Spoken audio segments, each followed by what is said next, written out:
Today, President Trump and Ukraine's President Volodymyr Zelensky had a fantastic phone conversation. President Zelensky thanked President Trump for a productive start for the work of the Ukrainian and American teams in Jeddah on March 11th. The meeting of the senior officials from both nations significantly helped in moving toward ending the war.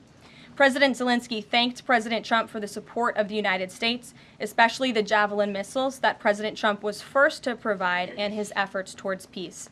The leaders agreed Ukraine and America will continue working together to bring about a real end to the war, and that lasting peace under President Trump's leadership can be achieved.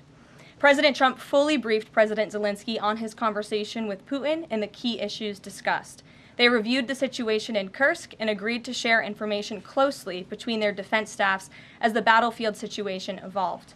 President Zelensky asked for additional air defense systems to protect his civilians, particularly Patriot missile systems, and President Trump agreed to work with him to find what was available, particularly in Europe.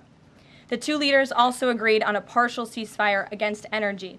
Technical teams will meet in Saudi Arabia in the coming days to discuss broadening the ceasefire to the Black Sea on the way to a full ceasefire. They agreed this could be the first step toward the full end of the war and ensuring security. President Zelensky was grateful for the president's leadership in this effort and reiterated his willingness to adopt a full ceasefire. President Trump also discussed Ukraine's electrical supply and nuclear power plants. He said that the United States could be very helpful in running those plants with its electricity and utility expertise. American ownership of those plants would be the best protection for that infrastructure and support for Ukrainian energy infrastructure. President Zelensky also thanked President Trump for continuing to push humanitarian concerns, including the exchange of prisoners of war. He noted they had just had a successful exchange and thanked the president for his leadership on that. Mary. They agreed to closely share information between their defense staffs. Does that mean all intelligence sharing will continue? So the White House is rejecting Russia's request. Intelligence sharing in terms of defense for Ukraine will continue to be shared. Mary.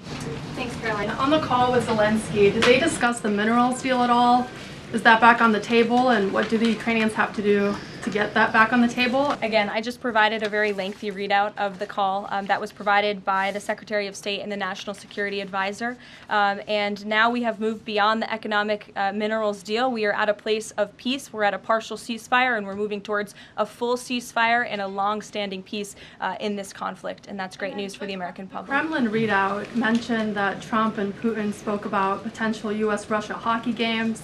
Again, as for the readouts of the call, I would defer you to ours. And when it comes to the topic of hockey, it did come up. However, we're more interested in securing a peace deal than scheduling hockey games right now.